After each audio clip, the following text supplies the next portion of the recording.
તો hello guys, સ્વાગત છે તમારું એક નવા વિડીયોમાં. જો આપણે બ્લેક ઘોડો અને તો આપણે આવી ગયા હતા ડેમે ફરવા માટે. કેમ કે કારખાના હીરા નતા કે એટલે કીધું લાવો ફરી આવી. જોઈ શકો તમે. તો ફાઇનલી આપણે આ બાજુ આવી ગયા.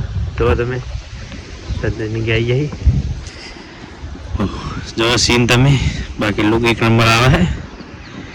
તો આપણે ઉપર ચડી ગયા. પછી હું ચડી નહીં ગયા જો તમે. લે હમણાં આવે રહે જોઈ શકો તમે.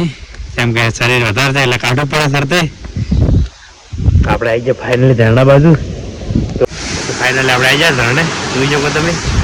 જો ખાલી ઝરણું અને બાકી એક નંબર. તો જોઈ શકો તમે નાના મોટા ઝરણા તો છે જ. જુઓ તમે આ બાકી ડેમનો લુક. ને ફરી આવા બીજા લોકનો બ્લોગ સારો લાગે તો કમેન્ટ કરજો.